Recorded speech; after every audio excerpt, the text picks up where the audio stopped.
Hey yo, Chris here, and thanks for tuning in to the Delta, and welcome back to the Delta Mobile. I'm here at work again. Today's video, I want to talk about the Miami Grand Prix and 5 takeaways we got from it. It was really fun. I'm very, very happy that it was an entertaining race because the Miami GP has been kind of struck down with the notion that it's never a good race or can't be a good weekend. And I mean, we had a very fun weekend. We had a fun sprint qualifying. We had even in FP1 with Leclerc spinning out. FP1 was kind of interesting. Then you had Ricciardo doing well in the qualifying and sprint race, and then not so well then in the regular qualifying and regular race. And then we have Lando Norris winning his first race. I mean, there's tons of stuff that happened that I think made the Miami GP worth watching. So let's get right into the list, and we'll start with number 5. I think Lando's first win of his career is a breath of fresh air for Formula One and the fans alike.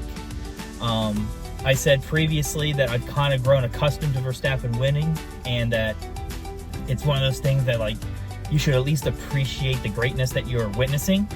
But then again, when Sainz wins like last season in Singapore and this year in Australia, and now we have Lando winning here in Miami, it's refreshing to see there are avenues in which other people can be successful and win. So with Lando winning and the way he won, yes, there was some luck involved with the whole yellow flag and all that other stuff. But as Max Verstappen said, if his mom had balls, it'd be his dad. So ifs and buts and coconuts, like, it happened, the race unfolded in the way it did, and Lando got to reap the benefits.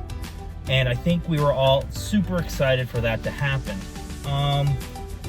I don't necessarily know what we can look forward into the future, because McLaren came to Miami with upgrades, and the upgrades paid dividends. A little bit of luck with the yellow flag. Let's see if they can keep it rolling. I said I wanted to see McLaren continue to push and show that they are a top team, and they certainly did so this weekend. I'm ready to see what they can do in Italy now, and then follow that up with Monaco. But we'll move on now to number 4. The fight between McLaren and Ferrari is now real. Ferrari has yet to bring any real substantial upgrades to the car, and Ferrari still seems to be a top pack team. Weeks ago, it was pretty clear that it was Red Bull, then Ferrari by a decent amount, and then everyone else.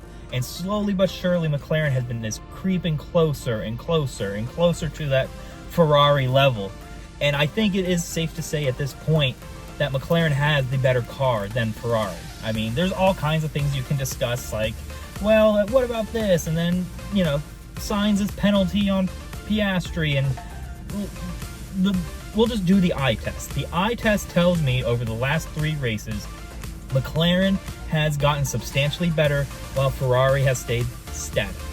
Now, what I do hear is Ferrari is coming to Imola with real upgrades, and I'm curious to see now, is Ferrari gonna leapfrog back over top of McLaren, or is that gonna take some time?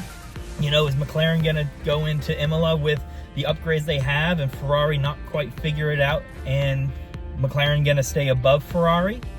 Or is it going to take then the next race in Monaco or the race after that, depending on how things unfold? I'm very, very interested in this matchup between McLaren and Ferrari. Obviously, as a Ferrari fan, I want Ferrari on top, but very, very happy with that little battle that is going on.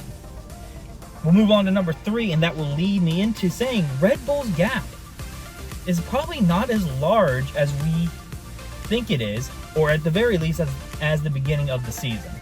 Now, it is an Adrian Newey car, and Max Verstappen is the best driver, so I'm not sitting here saying Red Bull's in danger of losing it, championship is on. I think we know, or I think we all know how this season is still going to end.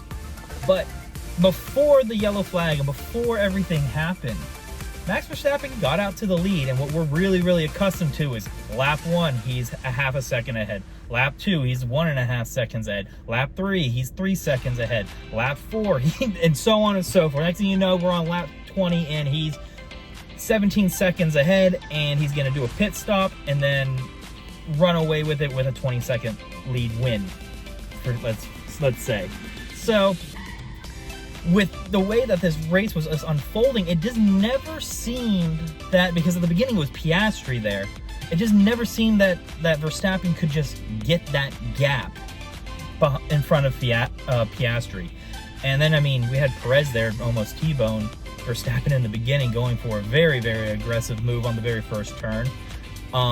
So maybe that bungled Perez's race from the jump, but even Perez was not able to catch up to everyone else, because usually that's how that works too, is that we all know Verstappen is the better of the two drivers, but Perez is no slouch, and with that car and his ability, he can end up in 8th place and still finish in 3rd or 2nd just because of that car, and that didn't happen either. So I wouldn't say championship is up in the air, but I am saying with Ferrari bringing in upgrades, McLaren being seemingly better than Ferrari right now, and Red Bull seeming static, we might have a little bit of a battle in the future if things keep going the way that they are. Now let's move on to number 2.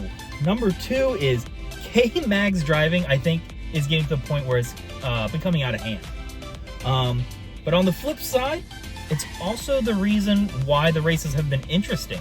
I mean, he has been doing these maneuvers that are borderline dangerous, obviously unbecoming of racing, because he's getting penalties, and then even not, what's it called? He's not even, like, doing the penalty correctly, like the drive-through. He got another penalty for not properly executing it. And I don't know what that really means. I don't know if that's, like, in, you know, Ayo Komatsu's, like, bag of tricks. Like, look, if we can just get 1 point from one driver every race because of some shenanigans I make K-Mag do, then it's well worth it. And I don't know if that is the route we want the sport to go. You know what I mean? I mean, you can say that with all sports, you know, like if there's a penalty in soccer or basketball or football or something like that, where you go, you know, it is a penalty, but if we commit this penalty, there's a way to abuse the system. And it is almost coming across like that's what K-Mag and Haas is doing. They're abusing the system, saying, we know we're running that fine line, but because we run that fine line, our other driver can get this 7-second gap, 8-second gap in the points, and now we don't have to fight for 10th, 11th, or fall into 12th place, or anything like that. And I think that's kind of a problem. But on the flip side, it's making very interesting racing, and that's, I mean, essentially how we got, you know, Lando in the lead there, because the way it was just like that perfect moment in time where K-Mag spun Logan Sargent out, yellow flag, and now Lando just gets in the lead, executes their pit stops appropriately, and it was just never looked back from there. And then we can move on then to number 1. I do truly believe Miami did deliver an excellent weekend. Like I said, we had an interesting FP1. Not many people watch it, so I'm not expecting like this grand spectacle of FP1. I mean, it's just practice, but I mean, Charles, he spun out, and it did put a monkey wrench in everything. And given the one practice, that was kind of like, well, what's going to happen? Because Charles is out. He only got like 3 laps. We don't know how to fix his car or what to do or tune his car for the upcoming events. So that was interesting there. And then the sprint quality and all that stuff. And Daniel Ricciardo had that excellent qualifying with that. And then the race, again, super fun. And then I think the actual race was more fun than I think people want to admit. When I say it's my favorite track, or I say we should give the Miami GP a chance, I think there's this connotation saying like, oh, what, you think it's going to be better than all? No, I don't think it's better than Silverstone. I don't think it's better than Spa or Zandvoort or any of that other stuff. Like, it's Miami. It's a new track, and it's definitely one of F1's dog and pony shows, for sure. But that doesn't mean we can't have good racing. It just means that, like, a little bit of excitement has to occur for it to happen. But that can happen on any track. Like, Silverstone is an exciting track, or has that like brand to it, because it has decades and decades worth of history. Like, you can't tell me every single year since the 50s Silverstone has been the most exciting track every year, and that's why it exists. Like, no, there's probably been some snooze fests on Silverstone as well. This is what, our third time on Miami. It's gonna take some time for some exciting things to happen, and this is one of them. I mean, if you're going 1 for 3, 33% of the time Miami is a good track, I mean, I'll take that for a new track, and then hopefully it's better next year, and maybe you'll get a snooze fest on the 5th year, but the 6th year it's super exciting again, and over time we might grow to like the Miami Grand Prix, not because the Americans on the East Coast can claim that as their home track, but as a track that, hey, we look forward to this one in the calendar. I think we can safely say, again, it's not going to warrant what these European tracks have. Like I said, the European circuits are usually designed circuits for racing, not street tracks.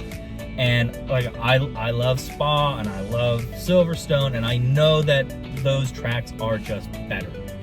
But I was very relieved to finally have a good, fun experience at Miami, and it kind of solidified my thoughts about the track in general.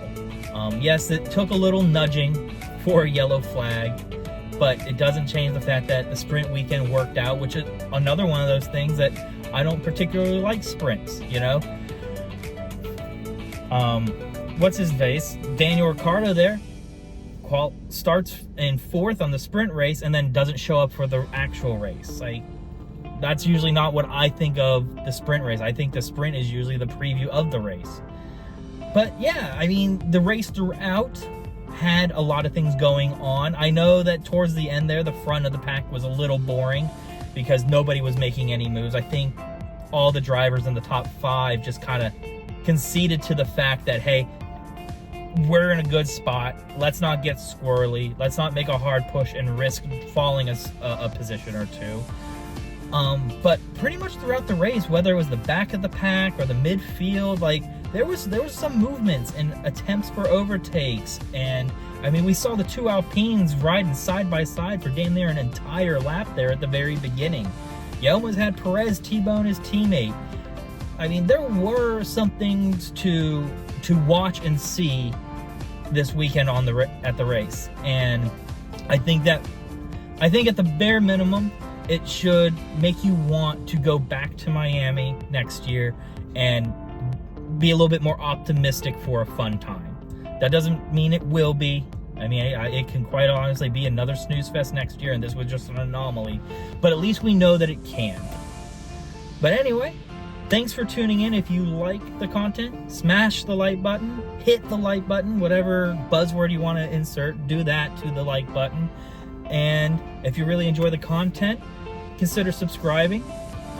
I'll try to keep putting out videos. It seems like right now it's going to be coming from the Delta Mobile here at work, working on a bridge, almost ready for concrete. I say almost, meaning like a couple weeks from concrete. But that's what's going on with me. I hope you enjoyed the race, and I hope you enjoy the rest of your week until the next video. Take care, stay safe, and have fun out there. Bye, everybody.